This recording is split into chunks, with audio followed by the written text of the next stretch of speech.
The World Trade Organization ranks Nigeria as the largest food market in Africa, with significant investment in the local industry and a high level of imports. The food and beverage sector is estimated to contribute 22.5% of the manufacturing value and 4.6% of the country's GDP. Today on SME Up, we will delve into that space to get an insightful analysis by food enthusiasts, otherwise known as chefs. I'm being joined by a chef in the person of Felicia Omosida, team lead Sheffels.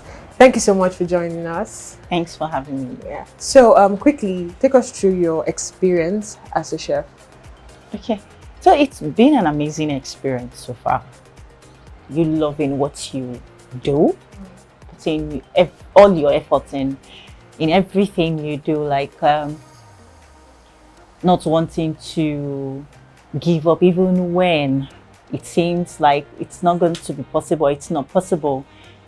At the same time, you're still pushing it because you know what you're doing and you're loving it anyway. So yes. So that's the amazing part. So what about the part that made you do Okay. The father. So it's not been an easy drive. Yeah. So compared to way back in the days of 2017, 2018, everything is, well, in the lower rates. Let me put it that way. Everything is cheap to get. You can just get something at a very cheap amount of money, and you just want to do something. You want to create something. But now, my sister, you're not creating. You're not creating it. So now, quickly, take us through your expertise as a chef. I believe they are diverse. Yes. So the different. So I literally touch the different parts of Nigeria. So from the Yoruba part to the Hausa part to the Igbo part to the Edo part to the Chinese part, the international part. Yes, Chinese, Philippines, the Indian. Yes, I love Indian foods a lot. Oh, nice. Yes, I love Indian food. So I'm more interested in touching the good parts. They have good street food, healthy good street food. So I really fall in love with the way the Indians cook their meal, because there's one ingredient that has to do with your health.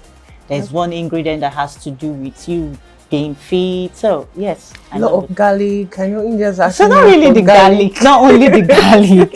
So if you talk of the garlic, I think the Chinese do that more. Is it Chinese? Yes, the Chinese do that more than the Indians. Yes. The garlic is the one that smells, right? Yes, of course. So 95% I'll credit it to the Chinese for the garlic. The Indians, they do more of the 75% of it, yes, but they are very good. You have the turmeric part, you have the paprika part, they have different parts. So I tend to like their recipes because there's one amazing ingredient that gives you this goodness, these feelings. Okay, we'll get to the ingredient part. So is this like a side hustle or your main focus? My main focus, yes. Okay, so and how has that been? Well, it's been good. Like I said, it's been good because there's always a way out for you. Yes, it's not something you want to venture into and like, okay, I give up. So there's always a way out for you. Yes, there's always a way out of getting your results. Yes, you might want something, you might want to achieve something and end up achieving something else, but it's not bad, because you still come out with something good. Yeah, so it's been, everyone actually has this experience while growing up. You say, oh, I want to be a lawyer, I want to be a doctor. Now, I'm very sure you didn't grow up thinking you were going to be a chef. So at what point did you, think that, Felicia, this is your path? Follow it.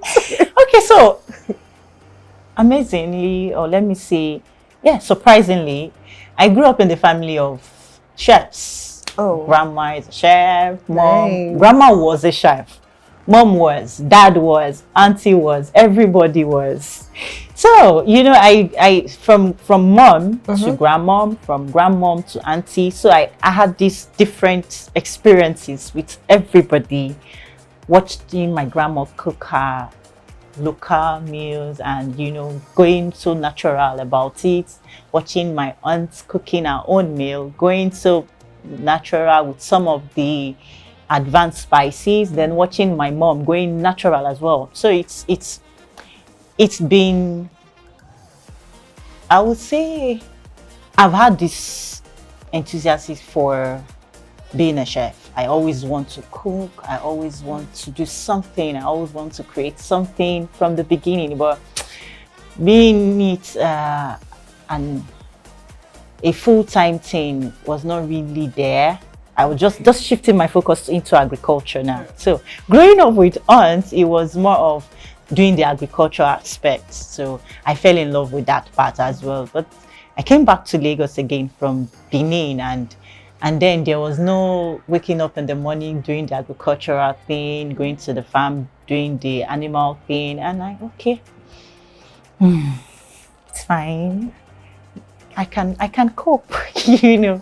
But then back then in secondary school, I now grew up. I developed the interest again in the food and nutrition part, and I find out that I'm more interested in the nutrients, the nutrition part, not only the cooking part. Now, and I'm like, okay, it's not bad if I pick it up, you know.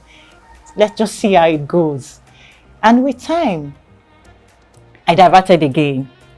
Then I came back again 2 years later, and I'm like, okay, this is it. So I'm fully in. Nice. So over the years, we've seen so many food content creators. See, I go on Instagram and it gets really tiring. You know, we see people with a lot of different kind of recipe to normal, you know, food that we know. So what makes Chefel stand out from all of this numerous, you know, food content creators that we see? So mine is just do your thing. Yes, I don't know how to. Let me not say I don't know how to. I like it. So I like the fact that there's so many contents being created out there. But then, what's the outcome of this content? So some of them just to get fans. But mine is just do your thing. Be you. I, for one, love this natural thing. I like it natural. I like it real. Yeah, so I don't like to make it more complicating by getting this, getting that. No, do your thing.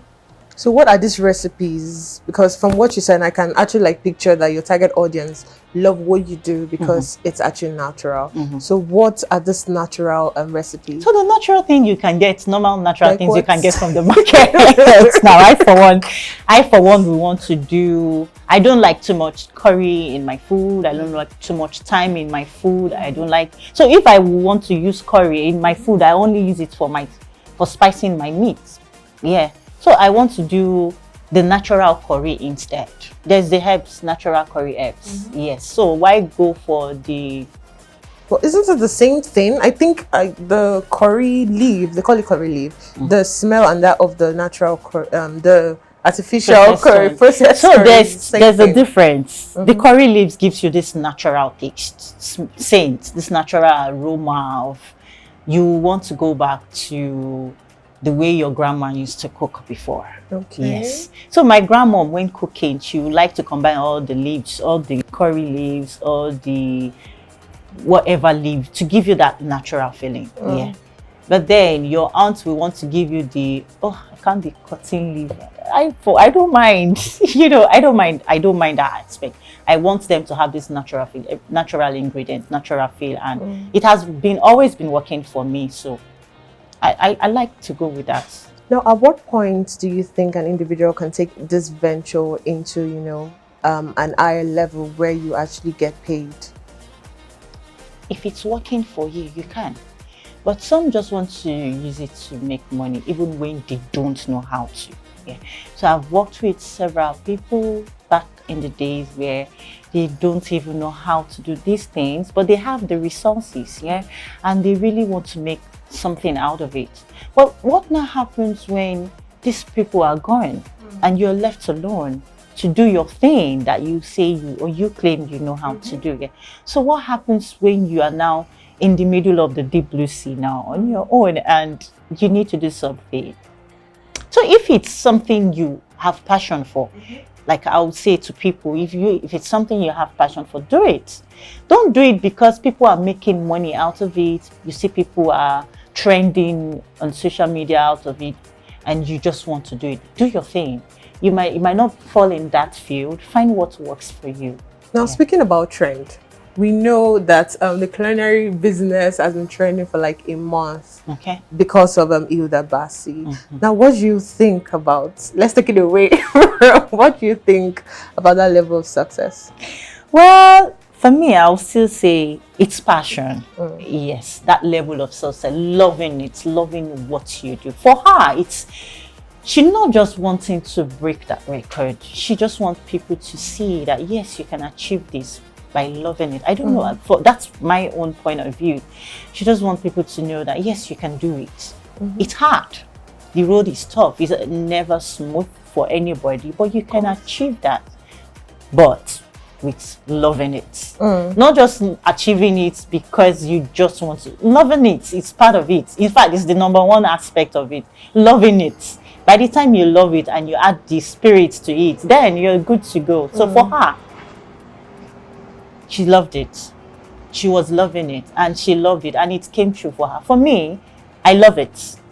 I will want to go into that. I want to ask, do you see yourself challenging it? Well, I see myself challenging it, but not just in a hurry like that. I would want to take my time. Yes, and yes, I would want to. I already have the physics. You already have I already have the physics for it too. Yeah, you're sounding like your other your other counterpart or colleague. Your other colleague. My other counterpart. Okay, counterpart. So now we're still talking about Chef Hilda now. How do you see it affecting the food and beverage industry? For her aspect, yeah, I don't think it's affecting it in any way. Yeah, but if I say it's affecting it positively, yeah, it will make more chefs come out there to say yes, we can do this. We can achieve more. We can be better. Yeah. So yes, positively, it's working. Bringing out more. The other lady just started on how she's I through think with she's it. done. Yeah. Yeah. So other people can as well come out and say yes, we can do this. We want to go into it fully. Yeah. And I see that coming to Nigeria. Let me say Nigeria, not. Don't you see there's a lot of competition? Of course, there is a lot of competition, but then I'll say you will only stand out if you love it, if the spirit is there. So I've seen so many people giving up because they're tired.